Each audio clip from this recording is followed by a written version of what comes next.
Alrighty, and then let's start this. All right, cool. So today we're going to talk about asking for letters of recommendation. Let me go full screen. Here we go. So asking for letters of recommendations is going to be something that you're going to be doing now, you're going to be doing next year, and you're going to be doing the year after that, and so for so long into the future, that I think is very important that you kind of get the technique of how to getting, not just asking for the letter, but actually getting a good letter that is highly detailed and that is going to be impactful for your careers. So you are going to be using these for applying to grad school. That's one thing, but you're also going to get them. You're also going to need them for applying for scholarships, for grants, for being part of certain organizations. Professors use them to get funding. So everybody moving forward will need some sort of recommendations. And what we want to do today is kind of explain what the mindset about the letters of recommendations from the perspective of the person asking is, so you get a much better chance at getting something that is useful to you. All right, we have here a comic that I use fairly often. I want to ask two of you to help me with this. Can I get two volunteers, one to be D and one to be the professor?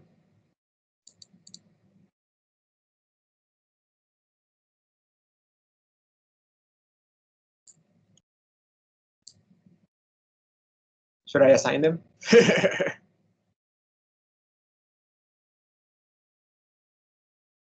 All right, let's assign them.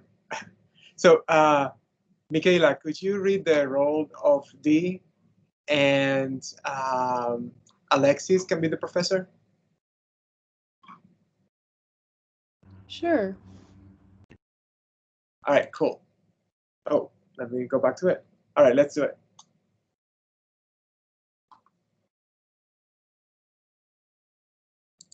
I think we lost Michaela. How about you, Michelle? Can you read the role of D then? Yes, I was trying. Oh, Sorry. I was trying to take my thing off mute so I can say I can participate, but it just kicked me off the group. So I'm not sure if you picked anyone. no, you can do it, Michaela, then, and then we'll add Michelle for something else later today. Okay. All right. So yeah, Dr. G, I was hoping to get a recommendation from you for my grad apps. And you are? I'm D. I was in your intro class last semester. I had 100 students in that class. You said you really liked my final project. You gave me an A plus. Sorry, I still don't remember you. Does it matter? Not really. Here's a letter. Just put your name down in the blank spaces. Alrighty. So the reason I decided to work with this is because it's, with these comics, is because this is something that I see all the time. And my question for you guys is, do you think this letter will be helping Dee when she applies to grad schools? No, because I mean, like she just randomly asks for one, and when they write the letter, it's like they don't really have anything to work with in terms of like her work ethic and how she is as a student. So in a sense, it's kind of like pointless because what could they be talking about you in terms of like making sure you're getting into the school if there's no qualities or traits they are aware about of you? I completely agree. So this letter is not going to help for exactly those reasons. Usually the purpose of a recommendation letter is to expand on what you are saying on your application. So let's say, for instance, you are submitting a grad school application. You probably will have, to submit a personal statement, and there you can say whatever you want. But the recommender can actually emphasize things that you may have omitted because it's very uncomfortable to speak about yourself. So you may not have highlighted something, you think it's normal, but somebody from someone else's perspective can tell that that is something truly unique and truly important, and they want to take the chance to highlight that. That professor that is asking the recommendation letter from will never have had known about those things, so there's no way that they can expand on those other achievements. Sometimes you actually know what the school is asking for, so you can customize that recommendation in a way that maximizes the potential of the student to get accepted in. And that does not only work for schools, it's also true for work recommendations, for grant recommendations, for recommendations that are more related to professional organizations. So you will truly need to make sure that whenever you get a letter from somebody who knows you and who knows you very well. So again, a recommendation letter from someone who does not know you, it will not help you. The ideal person to write you a recommendation letter has a close working relationship with you, and you can establish that by different methods. First, coursework. Coursework is probably the least efficient way of getting a professor to know you, unless you actively ask questions during most sessions, and that you also have office hour visits. That's the only way that the professor and you can establish a relationship where they get to know more about you than just a grade. That is also true for other areas of life. So if you are, well, let's go to research. Research is also important because during the process of research, the professor gets to know how you think. They get to know how you solve problems and how you are willing to, commit and get out of your comfort zone to accomplish something. So that's a lot of information that the professor is getting from you by seeing you work. Similarly to that is mentorship. Through a mentorship relationship, you can create a bond with a professor, and if you maintain that over time, like what you guys do, meeting with your disciplinary mentors and your non-disciplinary mentors, you get to talk about many things. And sometimes you think you might just be doing small talk, like at the beginning, and that is actually planting seeds that will lead to them asking you a follow-up question next time, and so on. And that knowledge can actually result in them knowing quite a bit about you that they can use when they actually write you a letter of recommendation. Other types of mentorships would also work this way. If you meet somebody from another, let's say that you are looking for a job instead of going to grad school. If you're looking for a job and you meet somebody who works doing something similarly similarly to what you want to do, talking to those people in an informal manner frequently, and that's the key, making sure that the person remembers who you are, will allow you to create those bonds, and will be giving that person constant information about you that they can use when they write you a recommended letter. The more invested they are in you and your success, and the more information they know about you, the better it is for them to write a letter. The easier it is, and the better the letter comes out. And I have read tons of recommendations for either jobs or for you guys applying to being McNair scholars, as well as for other things that I joined some committees to find people for work purposes.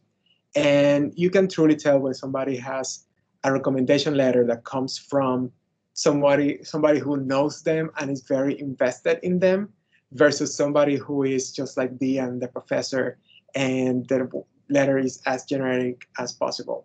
So please start nurturing those relationships with professors, with people in your fields, with people in the jobs that you want to have moving forward.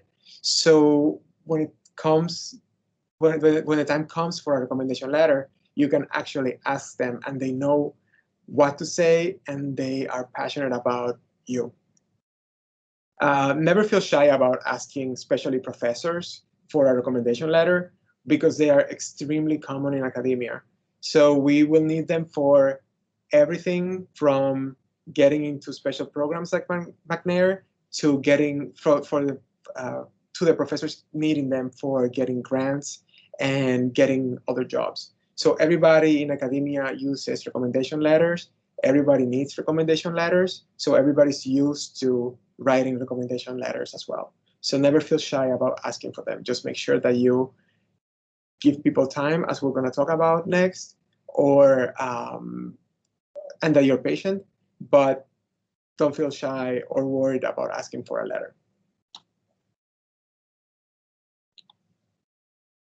Oh, don't worry. Alrighty, so when you want to ask, normally I would say to ask for the letter of, I would suggest to ask for the recommendation letter in person, just because it's a little bit more, well, personal. But of course, that's not happening now. And moving forward, it's probably going to become less and less important to do so, because we've all gotten used to doing things remotely by now. So it's not going to seem impersonal or unnatural to get to ask for a recommendation letter via email. But you still need to convey the message in a way that they understand what you are asking for and what you need in that letter. So the first thing is that you have to do is to tell them what you need. So be very precise and tell them exactly what it is that you are needing the letter for. So for instance, if you're going to grad school, you need to tell them, hey, Dr. Let's say Dr. Reyes, so me. Hey, Dr. Reyes, I'm applying to grad school and I need a recommendation letter. You need to make sure that you provide a lot of information besides just that. You want to make sure that you say what program you are applying to, in what city, why you like that program, and how will that influence your goals. And that's going to be very important, because then the person writing the recommendation letter can customize the letter in a way that speaks to that desire. And that helps customizing the letter. And that translates very well when the admissions committee reads it. They can see that it's not someone who just wrote X and Y in a blank. All right? So make sure that when you talk to the professor and ask for the letter, you also describe why you're asking them. So for instance, if you're talking to a mentor, you can say, I'm asking you because you know me as a disciplinary mentor, and you know of my research potential and my capacity to analyze complex problems and find solutions and whatever it is. You want to make sure that you explain why is it that you are asking them for the letter of recommendation. You also want to quickly summarize some of your accomplishments, just because sometimes when you have a relationship with a mentor, a lot of things may seem blurry. So you want to make sure that you give them an idea of things that you have accomplished, so they can pepper your recommendation letter with those little details, in addition to the ones that they think are super important and they want to emphasize as well. So you can mention the research that you have done, the papers. You can remind them of presentations you have made. If you are applying for something very specific and there's a particular class that it's essential to have, you can emphasize what grade you got in that class and things of that nature. You also want to describe your goals. So that's very important, so they know what to write. Again, they may know you very well, but it is much more crystal clear if you say, I'm applying to Cleveland State because I like how the department focuses on this area, this expertise that I'm really interested in, and I like how they have partnerships with another institution that I also want to potentially work with. So you want to make sure that you truly describe your goals and your career aspirations, so you can continue saying, and I like their collaborations with, let's say, university hospitals, because I want to eventually get a job as whatever it is in that field. Again, I already addressed this. If you cannot ask in person, compose an email that expresses and addresses all of the points that we mentioned.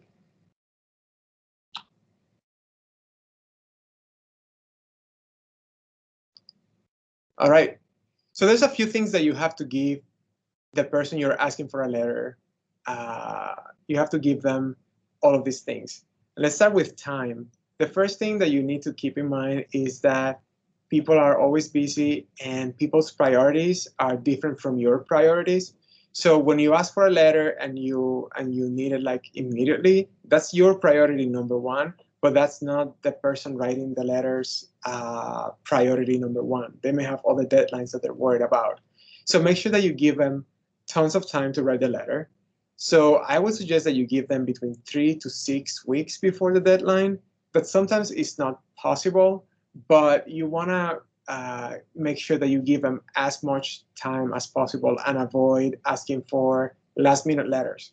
Even the person who knows you the best, if you ask them the day before for a recommendation letter, they will give you a very generic one because they won't have the time to think about it and they won't have the time to go back to the letter and edit with things that they may remember later. So you want to make sure that you, if there's like two things that I want you to remember from this presentation.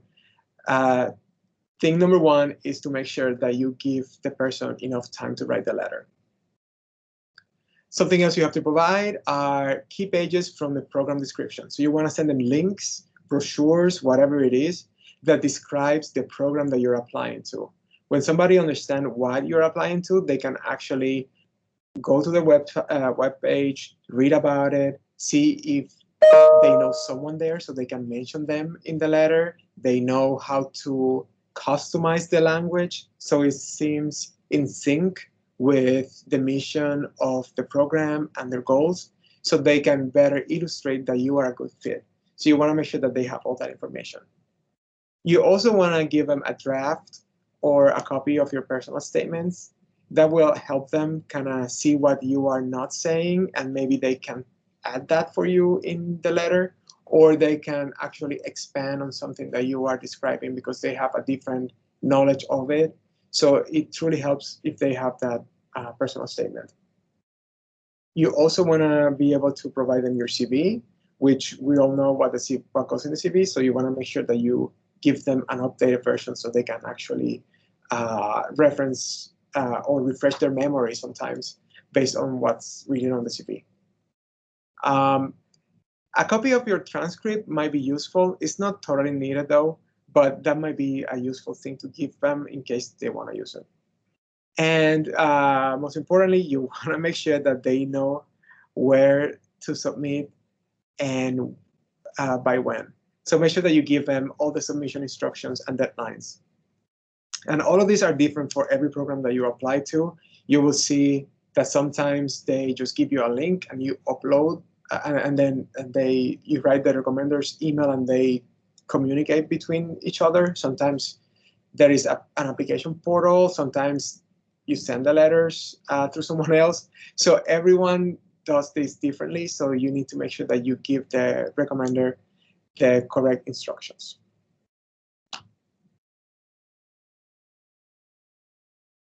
All right, once you ask for the recommendation letter, make sure that you thank whoever wrote the letter or whoever you asked for the letter, whether they commit to doing it or not. You would never want to, burn a bridge. So if they say no, thank them. If they say yes, thank them, and then thank them later on during the process. You also want to follow through. That comes in two different flavors. Flavor number one, make sure that if the recommender needs any additional document, you go back and you find it and send it to them so they have it accessible. And number two, that you send reminders. So you want to make sure that you communicate with the program that you're applying to before the deadline, so days before the deadline, to make sure that the letters of recommendations were received.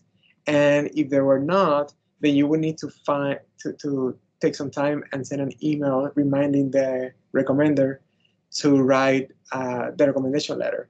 Just send a brief email, keep it very polite, and just remind them of the deadline. And at the end of the process, once the recommendation is submitted, thank them again. And it's very important to thank people for this, because I can guarantee you that you will have to ask them again and again for letters. For grad schools, we've talked about this, but you probably will have to apply to 3, 4, 5 schools. So you probably will tap on the same people to ask, for recommendation letters. So you want to make sure that you're always polite and that you always thank them. Very important, make sure that you don't ask to read the letter. That's something that you have to get used to. You won't be able to read the recommendation letters most of the time. This will not change like ever. So make sure that you're comfortable knowing that you won't be able to read the letter. Most people consider anti-ethical to write a bad letter. So you don't have to be worried about them sending bad comments or anything of the sort. That will not happen. The worst thing that a recommender can do is send a generic letter. If they send a generic letter, then that doesn't help you. So that would be the worst that they can do. But they won't be sending trashy comments or anything, okay? The only exception to reading the letter is if the professor actually asks you to write your own recommendation. That is highly unlikely for you guys at this moment. It usually happens when the professor and you have a close working relationship. So if the person has been, let's say, your boss for, I don't know, over a year or two, and they're extremely busy, and that's how they operate with everyone, they may ask you to do it. But that is very unlikely to happen until later on in your career. And there's benefits and there's complications to that. The main benefit is that you can actually describe your experience in a way that is much more accurately, because you lived it, so you know it very well. You know all the details. The drawback is that most people feel awkward or embarrassed doing so, writing their own letters and kind of giving themselves praises. So a lot of people end up writing letters that are worse than what they would get if somebody writes them a letter. And that's, once again, just because it's very uncomfortable to write about you. So if you are in the position of having to write your own recommendation letter, I would suggest you follow these few tips, and then make sure that you send it to someone, probably me in this case, to make sure that you touch all the points that you need to. Again, those tips are that you will have to use standard format to write it. So make sure that you use a formal letter format. You need to start writing by creating or crafting a short but enthusiastic bit of praise. Describe how the professor knows you. Be specific about your qualifications and your successes. Don't exaggerate, and make sure that you mention the areas that you can improve. So you don't want to say bad things about yourself, but if the program will help you learn about X or Y, that's what you want to emphasize. And then make sure that you keep your writing action-oriented. Make sure that it gets proofread, so you don't have mistakes or anything of the sort before the mentor sees the letter.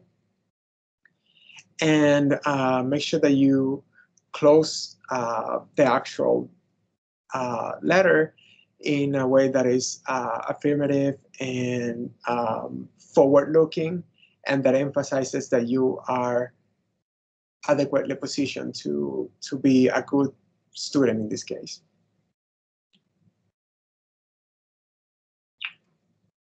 Alrighty, just to summarize, make sure that whenever you ask somebody for a recommendation, it is from someone that knows you and that knows you well, because you have nurtured a relationship that is more than just 2 or 3 months.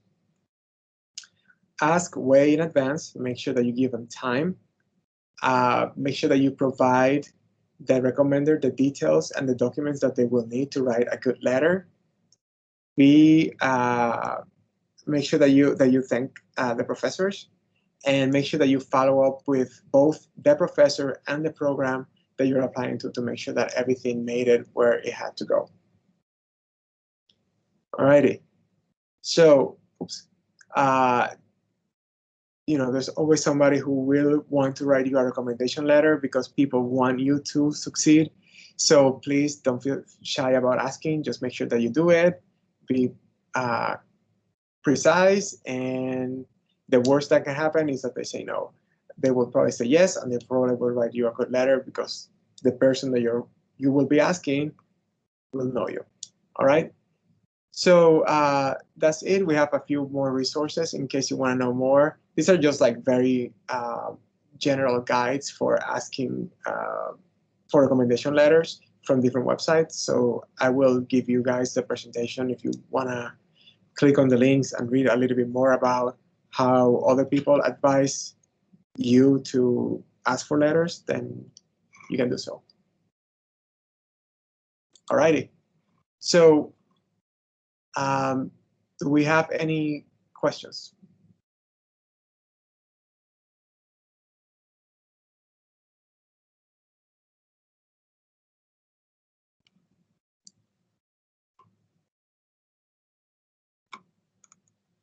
All right, so I don't see any questions. If you have any at any point, make sure that you email me, and if not, we can discuss them during our meetings. Please make sure that you keep those things in mind. Give people time, thank them, give them details.